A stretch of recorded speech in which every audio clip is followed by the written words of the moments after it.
Saludos estudiantes, espero que se encuentren muy bien. Nos encontramos entonces abarcando la temática de la unidad 4 de nuestra asignatura Gestión Financiera. Tenemos entonces como tema principal Administración del Capital de Trabajo, ¿cierto? Este entonces me dice que se refiere al manejo de todas las cuentas corrientes de la empresa que incluyen los activos y pasivos corrientes. Este es un punto esencial para la dirección y el régimen financiero, ¿cierto? Entonces, hay algo particular en términos de los activos y pasivos corrientes. Ya sabemos que los vamos a encontrar fundamentalmente en nuestro balance general y que ambos aspectos son los que, digamos, me están mostrando cuál es el comportamiento de la empresa en términos del corto plazo, ¿cierto? Entonces, ojo, en términos de los activos, pues lo que tiene la empresa en términos de qué, caja, bancos, cuentas por cobrar, ¿sí?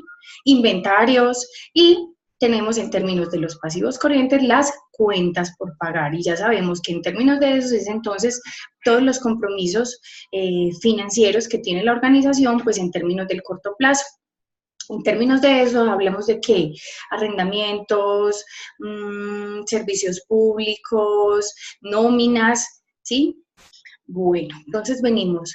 ¿Qué más me dicen sobre este capital? La inversión que una empresa realiza en activos a corto plazo. Ya sabemos que si entonces por allá esos activos son caja, inventarios, entonces pues digamos, qué tanto invierte la organización en este tipo de aspectos, puesto que también lo tenemos como un fondo de maniobra que define como la cifra resultante de la diferencia entre los activos circulantes y pasivos circulantes.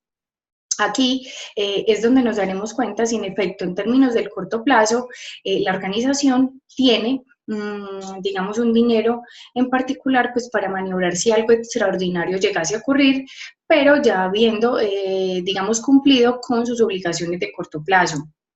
¿Qué más tenemos? Esta definición muestra la posible disponibilidad del activo circulante en exceso del pasivo circulante y representa un índice, ojo, de estabilidad financiera muy importante para nosotros o margen de protección para los acreedores actuales y futuras operaciones. Entonces, ¿por qué?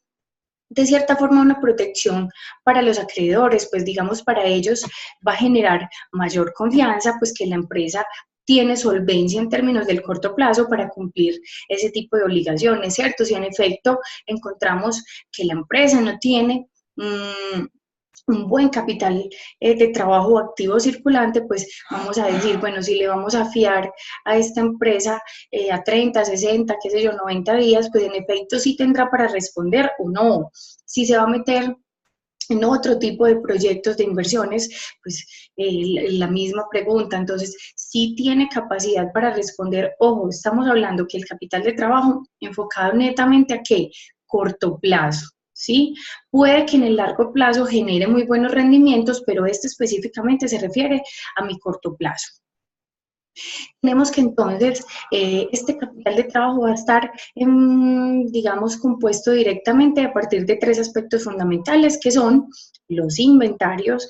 Ya sabemos que en términos de inventarios pueden haber diferentes componentes, es decir, el único inventario que tiene la organización no es el inventario final del producto terminado.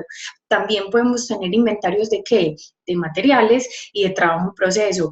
Cada uno muy importante por lo que implica, digamos, dentro del proceso productivo en la organización, ¿cierto?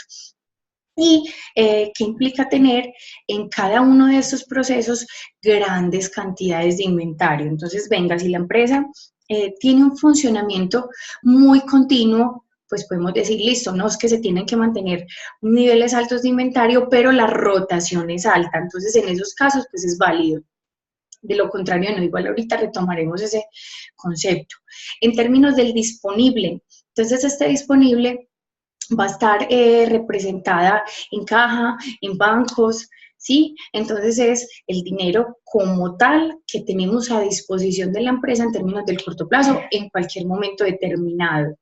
Y tenemos, ojo, en términos de este disponible también hay algo particular y es que no es tan interesante también tener altos niveles de disponible, ¿cierto? Porque entonces va a ser un dinero que está en caja o en bancos, pero que no se está moviendo y no se estará rentando para otras cosas. Entonces, también es interesante tenerlo a un nivel, digamos, bueno para la empresa, ¿cierto? Proporcional en términos de lo que haga. Y tenemos, por otro lado, la cartera. Realmente su grado de interés está en términos de cuánto es el tiempo de rotación de mi cartera, ¿cierto? Cada cuánto recupero los dineros. Recuerden que para yo poder también manejar mis cuentas por pagar, pues este será un aspecto fundamental para ello y ahorita vamos a ver por qué. Listo, tenemos entonces en el valor neto que la empresa debe invertir para la operación normal, debe tomarse en cuenta las cuentas por pagar que primordialmente son el pasivo corriente. Entonces aquí vemos mi otra contraparte, ¿cierto? Esa capital de trabajo. Entonces vemos bancos, proveedores y empleados. Entonces a los bancos, ¿por qué? Porque tenemos esas obligaciones financieras en términos de, bueno, si adquirimos un crédito para comprar maquinarias, equipos, reestructuración, ojo, el manejo fundamental de mi empresa. Entonces recordemos que ahora ya todo tipo de transacciones pues se harán a través de los bancos, ¿cierto? Entonces pagos de nóminas, pagos a proveedores que me paguen a mí y eso tiene un costo también para con este tipo de entidades, ¿cierto? Tenemos proveedores, uno de los principales, pues fundamentalmente sin ellos, pues no tendríamos proceso productivo. El interés está entonces es cómo manejo, así como anteriormente decíamos, cada cuánto me pagan, entonces aquí lo interesante será es cada cuánto pago, ¿cierto? Ahí, digamos, entre esos dos aspectos hay una relación directa como tal, dado que a mí me interesará que me pague que en el menor tiempo posible y me interesa pagar en el mayor tiempo posible. ¿Esto para qué? Para poder recuperar los dineros y poder pagar posteriormente, ¿cierto? Donde sea al contrario, pues entonces tendríamos que tener de cierta forma una fluidez financiera muy alta para estar pagando a los proveedores sin necesidad de que nos paguen nuestros clientes, ¿cierto?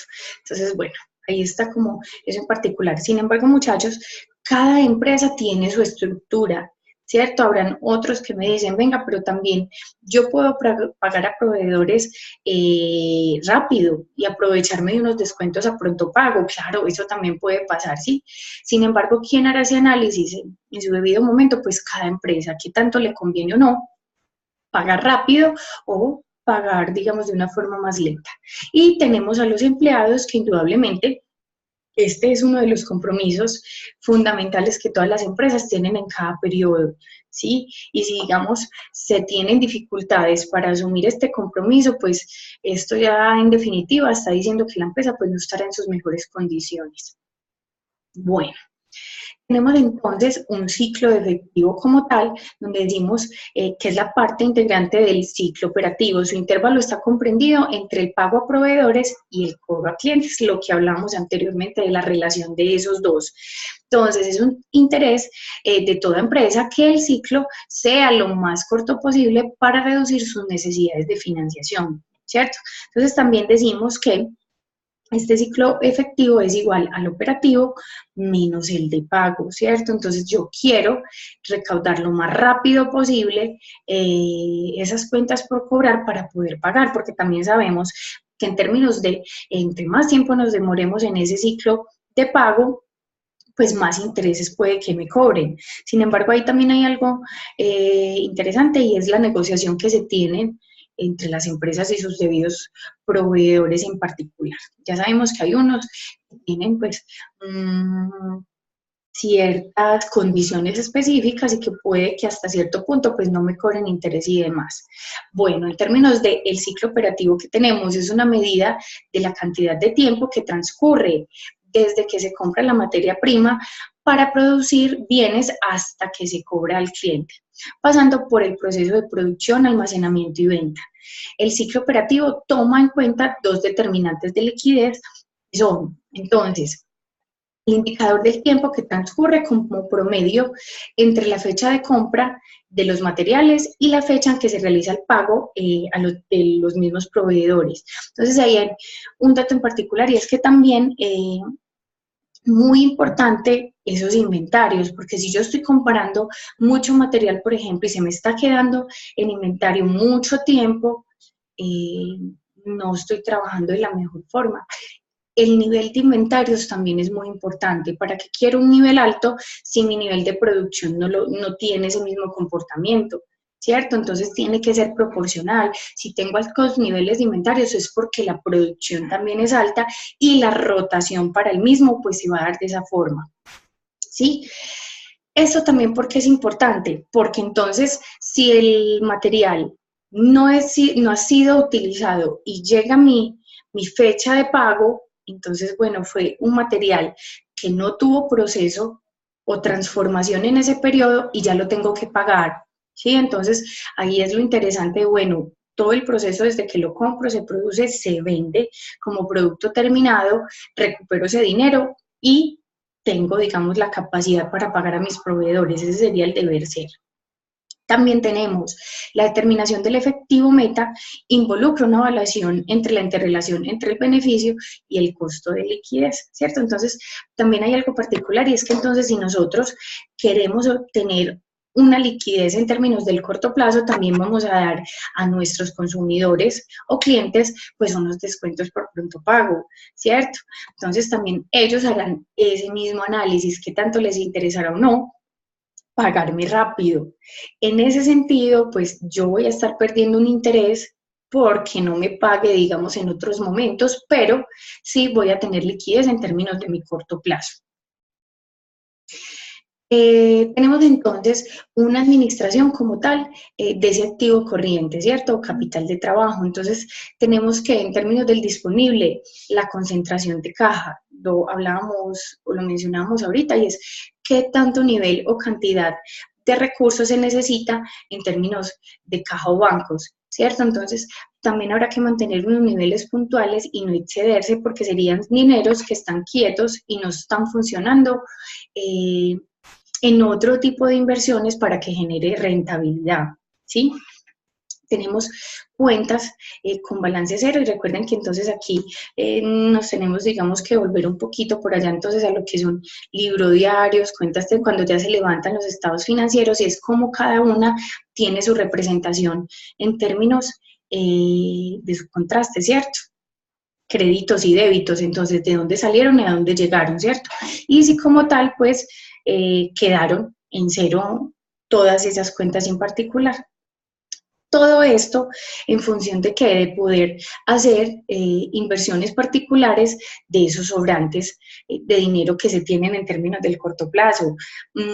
Para ello también lo hablábamos en la tutoría o en el tema anterior, esos dineros para dónde se van, qué tipo de inversiones se pueden realizar, cuáles son los instrumentos, los activos, los medios que están dispuestos para ello.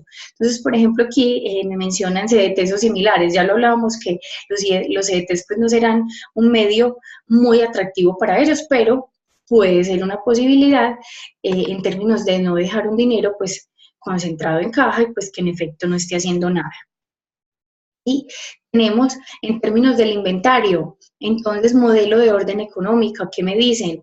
El objetivo es minimizar el costo total de administración del inventario y se manejan los costos dependiendo, digamos, de su cantidad y su manejo, ¿cierto? Entonces, esta orden económica, ¿cuál es, digamos, su base fundamental? Determinar cuál es el tipo de inventario o el nivel de inventario que requiere la organización y para qué.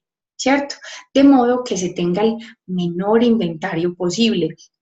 Recuerden que un inventario no solamente me cuesta en términos del activo como tal, ¿cierto? Llámese materia prima, producto en proceso, producto terminado. Yo también estoy invirtiendo o pagando otro tipo de elementos como son ¿qué?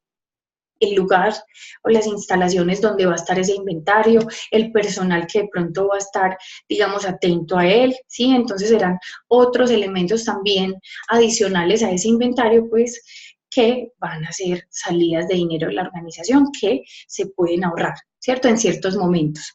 Listo, tenemos justo a tiempo. Este es un modelo que busca minimizar la inversión en inventario, pensando que los materiales requeridos deben llegar en el momento en que se requieren. Este modelo se ve o es muy común en ciertos países, ¿cierto? O empresas en particular. Digamos, no será tan atractivo para todo tipo de empresas o entornos económicos. Es decir, si este justo a tiempo me está diciendo que va a llegar mi producto, mi material, mi materia prima en un momento determinado, se supone que la empresa tiene todos los elementos a su disposición para poder cumplir con esta propuesta de valor. Esta lo vemos mucho en las pizzerías, por ejemplo, y ellos dicen, bueno, si no te llega, qué sé yo, en 10 minutos, 30 minutos, no te cobramos, ¿cierto? Sin embargo, ellos deben tener a su disposición, digamos, como, bueno, los lugares más cercanos para enviar los pedidos, personas que sean rápidas, ¿cierto? De lo contrario, pues no cumplirían con ello. Y tenemos el MRP, que es un programa que maneja primordialmente el método de orden económico, ¿cierto? Pero adicionalmente puede conectar en línea los aplicativos de finanzas, producción, mercadeo, digamos las diferentes áreas dentro de la organización que deben estar enteradas de pues, los inventarios, ¿cierto? ¿Para qué? Para actualizar toda la información en términos de los elementos del inventario, tanto del aspecto económico que implica o requiere este tipo de modelo, ¿cierto? Tenemos las cuentas por cobrar y pues obviamente estará la cartera. Este aspecto tenemos manejo de políticas de plazo, entonces mayores ventas, mayor capital de trabajo por cartera y crecimiento del manejo de cartera de difícil cobro. Entonces hay algo muy particular y es que entonces cuando estamos analizando los estados financieros, y vemos en el estado de resultados que las ventas aumentaron, pues bueno, uno se alegra, ¿cierto? Bueno, aumentaron mis ventas, pero cuando empieza a analizar, digamos, las condiciones en que esas ventas aumentaron, pues muchas veces no es tan positivo, porque resulta que puede que dieron muchos plazos, dieron créditos con plazos muy largos, ¿cierto? Y en efecto, en esos plazos puede que la gente no pague. Entonces, también cuánto le cuesta a la empresa sostener este funcionamiento, pues tenemos como tal también negocios o empresas que pues su propuesta de valor pues era el crédito y es válido, ¿sí? Sin embargo, ¿hasta qué punto pues debe ser ese crédito para que tampoco se convierta en un costo muy relevante para la organización, ¿cierto? Porque ya sabemos que este manejo de cartera de difícil cobro pues casi que se recupera como tal lo que costó el artículo en particular, pero no estamos obteniendo una ganancia, ¿cierto? Entonces, no tiene sentido pues este funcionamiento. Tenemos manejo de descuentos por pronto pago, mayores ventas, mayor cartera y por ende costo y pérdida de utilidad, lo mencionábamos anteriormente, ¿cierto? Entonces, puede que me paguen muy rápido, pero también estoy dejando de percibir ese interés por el hecho de que la persona se demore un poquito en pagarme, ¿cierto? Entonces, bueno, están, digamos, las dos perspectivas y qué tanto le interesará a cada una de las organizaciones. Y tenemos tiempos flotantes que me dicen entre el pago y el efectivo, ¿cierto? Entonces, correo, procesamiento y canje, esto es en términos de cómo se dan las negociaciones. Entonces, venga, hoy se hizo el pedido y me vas a pagar, me hiciste el pedido, te llega y me vas a pagar en 8 días, en 10 días, ¿sí? O en términos de los procesos transaccionales, ¿cuánto tiempo se puede demorar? Es decir, en términos de cuánto tiempo la empresa va a contar con ese dinero líquido en la organización, ¿sí? Ese es fundamentalmente lo que implica ese aspecto. Listo. Y tenemos finalmente entonces las cuentas por pagar, donde tenemos la idea es pagar lo más tarde posible sin afectar la calificación crediticia, ¿cierto? Sin afectar, digamos, mi buen cumplimiento en términos de las obligaciones financieras. Allí es entonces donde tenemos que empezar a jugar en términos de los tiempos, ¿cierto? Porque también resulta que entre esos tiempos, si los clientes o consumidores me pagan muy rápido y mi tiempo de pago es después, pues yo también puedo aprovechar ese dinero para manejarlos en esos intermedios. Acá que tenemos el tema de decisión es si se debe tomar o no la opción de pronto pago si se presenta. ¿Sí? Si en efecto es muy atractivo ese descuento por pronto pago o en efecto puedo utilizarlo para hacer otro tipo de operaciones en mi corto plazo. ¿Sí? Bueno, chicos, no es como el abrebocas como tal de esa temática puntual, sin embargo, pues es sencilla. Espero pues que sea clara para ustedes. Ya saben que si tienen alguna duda o sugerencia, pues pueden escribirme al correo. Feliz día para todos.